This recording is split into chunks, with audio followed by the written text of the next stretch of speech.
जय हिंद। आज हम क्लास 10 की वास्तविक संख्या पढ़ेंगे। तो ये पढ़ने से पहले हम लोग आज पहले क्लास 9 की पुरानी टॉपिक थोड़ा सा रिवाइज कर लेंगे तो अच्छा रहेगा। क्लास 9 की पुरानी टॉपिक क्या थी कि प्राकृतिक संख्या, प्राकृतिक संख्या, संख्याएं, और इसको इंग्लिश में कहता है नेचुरल नंबर, नेचुरल नंबर। तो नेचुरल नंबर क्या है कि हम जो गिन सकता है वही है नेचुरल संख्या। जैसा 1 2 3 4 5 ऐसा करके जहाँ तक हम गिन सकता है वही है नेचुरल संख्या। इसमें जीरो शामिल नहीं है, जीरो इसमें शामिल नहीं है। 1 से ये स्टार्ट होगा, 1 2 3 4 5 यहाँ तक चलते जाएगा। जहाँ जहाँ तक गिन सकते हैं हम, इसको ही नेचुरल नंबर या प्राकृतिक संख्या कहता है। आप देखेंगे होल नंबर और पूर्ण संख्या। पूर्ण संख्या, पूर्ण संख्या क्या कि इसको इंग्लिश में होल नंबर कहते हैं, होल नंबर। ये जो नेचुरल नंबर था, जो नेचुरल नंबर था वहाँ से क्या कितना संख्या था, 1 2 3 4 5 ऐसा करके जहाँ तक हम गिन सकते हैं। इस संख्याओं के साथ और एक संख्या जैसे जीरो अगर शामिल हो जाए, इस संख्या के साथ जीरो शामिल हो जाए, 0 1 2 3 4 5 6 7 जहाँ तक गिन सकते हैं, इन सभी को हम कहेंगे कि होल नंबर। क्या कि नेचुरल संख्याओं के साथ अगर जीरो भी शामिल हो गया तो हम उसको कहेंगे पूर्ण संख्या, या इंग्लिश में उसको कहते हैं होल नंबर, होल नंबर। आप देखिए कि अगर दो नेचुरल नंबर लेते हैं, मान लिया कि 3 और 5, ये दो नेचुरल नंबर लिया। इस नेचुरल नंबर को अगर अब हम इसको ऐड करेंगे, 3 + 5 ऐड करेंगे तो क्या आएगा, 8 आएंगे। लेकिन अगर इसको सब्सट्रैक्ट और वियोग करेंगे तो क्या आएगा, 3 - 5 तो क्या आएगा, एक -2 आ जाएगा। इस संख्याओं को क्या कहेंगे हम, इस संख्याओं को क्या कहेंगे? तो और एक सेट बनाया कि उसमें क्या जीरो भी शामिल है। यहाँ से 1 2 3 करके जहाँ तक हम गिन सकता है वो भी है। उसके साथ अब -1 -2 -3 -4 इस संख्याओं को भी ऐड किया गया। अब इस संख्या की सेट को हम कहेंगे पूर्णांक, पूर्णांक संख्याएं, पूर्णांक संख्याएं। और इंग्लिश में इसको कहते हैं इंटीजर, इंटीजर। इंग्लिश में इसको कहते हैं इंटीजर, पूर्णांक संख्याएं और इंटीजर। क्या नेचुरल नंबर के साथ जीरो भी है अब, और माइनस जो है -1 -2 -3 ऐसा करके हम जहाँ तक गिन सकते हैं, इसको भी जहाँ तक गिन सकते हैं, उसको जो नेगेटिव साइन है उस सभी संख्याओं के एक साथ कहेंगे पूर्णांक संख्या और इंटीजर। आप देखिए हमारे पास मान लिया कि दो नेचुरल नंबर है, 3 और 5। तो ये दो नेचुरल नंबर अगर में एक से और एक को भाग करेंगे, हम 3 से 5 को डिवाइड करेंगे या भाग करेंगे तो क्या आएगा? 5/3 आएगा। तो इसको हम क्या कहेंगे? इसको भी तो कुछ सेट देना पड़ेगा कि ये कहाँ रहेगा, ये संख्या 5/3 कहाँ रहेगा। तो इस सभी इस जैसा संख्याओं को हम कहेंगे परिमेय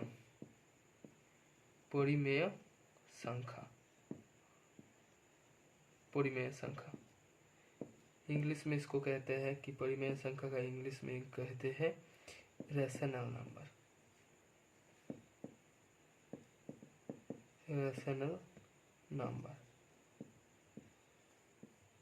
कि रैशनल नंबर संख्या क्या किसको कहते हैं? कि हमारा पास दो संख्या है, दो नेचुरल नंबर, क्या p और q। इसको अगर हम डिवाइड किया p/q के रूप में, तो ये परिमेय संख्या हो जाएगी।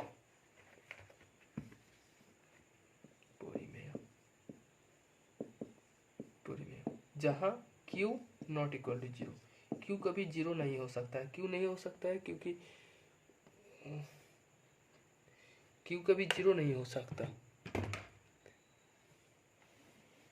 क्योंकि q 0 हो गया तो किसी संख्या को मान लिया कि 5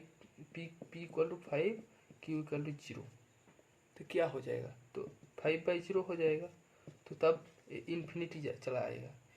इन्फिनिटी को तो हम परिमेय संख्या के सेट के साथ नहीं जुड़ सकता है, तो ये इन्फिनिटी चलाएगा, तो q कभी 0 नहीं हो सकता। तो ये है परिमेय संख्या। देखिए परिमेय संख्या की कुछ एग्जाम्पल क्या है कि 3/2 ये भी परिमेय संख्या है, -4/5 ये भी परिमेय संख्या है, 22/7 ये भी परिमेय संख्या है, 0.5 ये भी परिमेय संख्या है, क्योंकि 0.5 को हम लिख सकते हैं 5/10 और एक 1/2। ये p/q जैसा हो गया, तो ये भी परिमेय संख्या है। लेकिन अगर हमारे पास एक संख्या आ गया कि √4, क्या ये परिमेय संख्या है? तो हम जानते हैं कि √4 का मान 2 है। 2 को हम 2/1 से 2/1 के रूप में लिख सकता है, तो ये भी परिमेय संख्या है। लेकिन आपके पास हमारे पास आ गया कि √3 आ गया। अब इसको तो हम p/q के रूप में नहीं लिख सकता है, तो इसको क्या बोलेंगे? हम इसको बोलेंगे अपरिमेय। इसको हम बोलेंगे अपरिमेय संख्या। अपरिमेय संख्या कौन कौन है? √3 है, √5 है, √6 है, √7 है। इस जैसा फ्रैक्शन आ गया, इस जैसा संख्याओं को हम कहेंगे कि ये अपरिमेय संख्या है। देखिए एक मजेदार बात क्या है कि पाई का वैल्यू हम जाना। देखिए हम जानते हैं कि पाई का वैल्यू है 22/7। पाई है एक अपरिमेय और 22/7 अभी देखा हमने कि परिमेय संख्या है। परिमेय ये कैसा हो सकता है?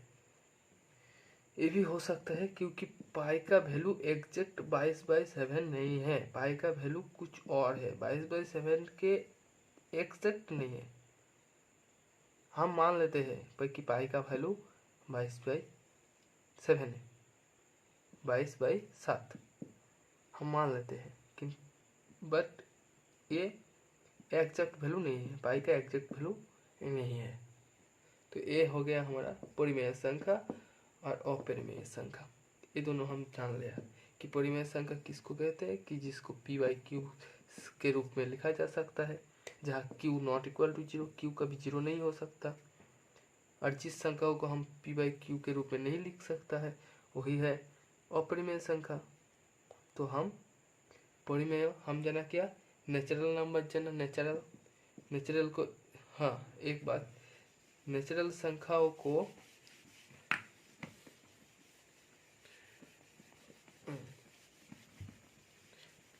नेचुरल संख्या, नेचुरल नंबर, प्राकृतिक संख्या नंबर को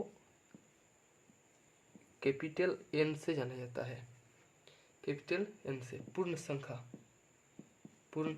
संख्या इसको W के रूप में जाना जाता है कि W मीन होल नंबर, ये है पूर्ण संख्या। पूर्णांक को Z के रूप में जाना जाता है, Z के रूप में जाना जाता है, इंटीजर, इसको Z के रूप में जाना जाता है।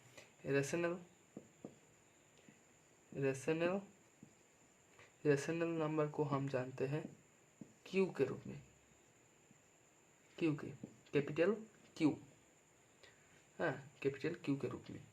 तो ये हो गया हमारा किस नंबर को किस से डिनोट किया जा सकता है।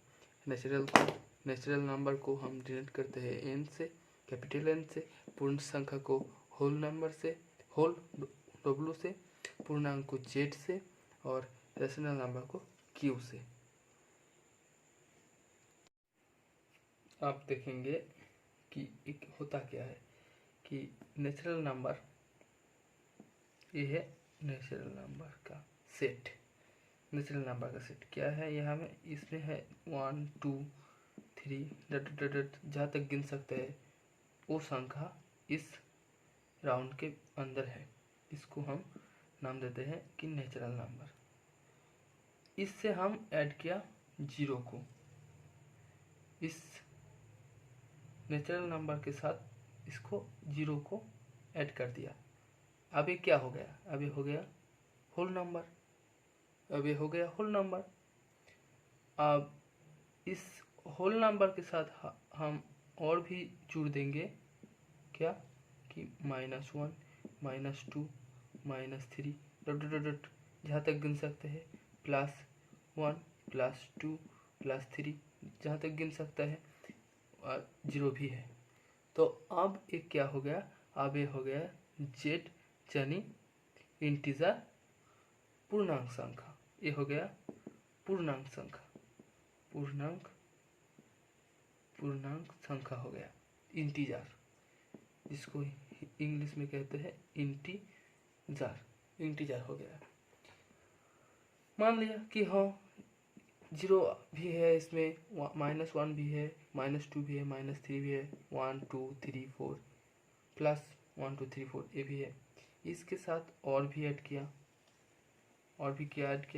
इसके साथ जो है Z के अंदर जो है उसके साथ 3/2 5/6.6 इस संख्याओं को ऐड कर दिया। अब ये पूरा क्या हो गया, अब ये पूरा हो गया रेशनल नंबर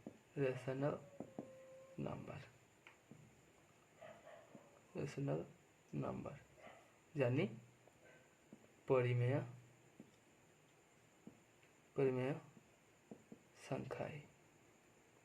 इसके साथ और भी ऐड किया, क्या ऐड किया कि π√2। अब ये पूरा सेट हो गया अपरिमेय हो गया, ये पूरा अपरिमेय हो गया।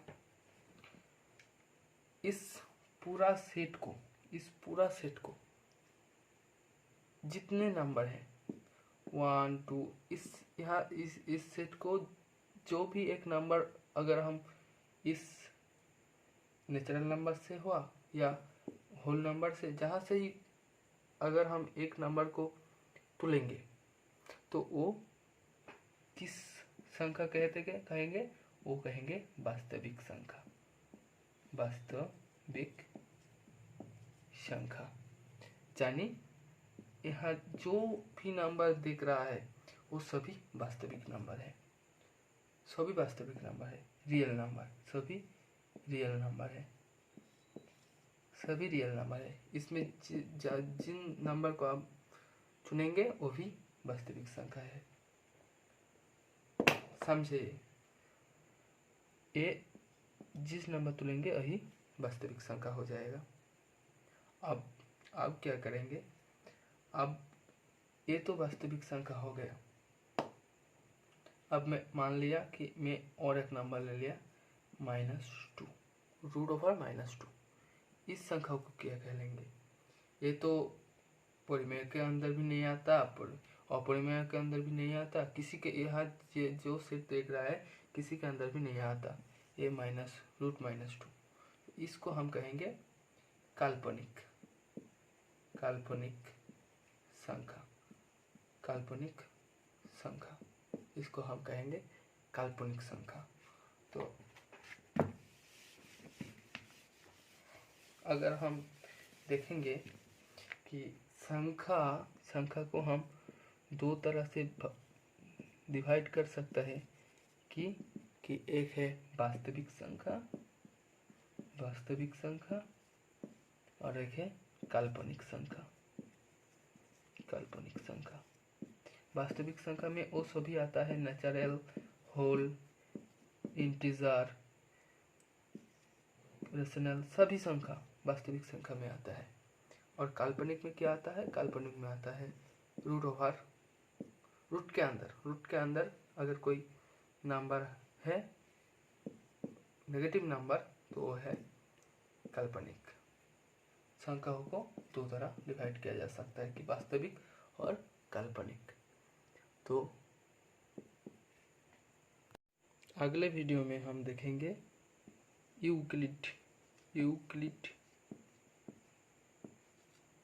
यूक्लिड विभाजन प्रमेय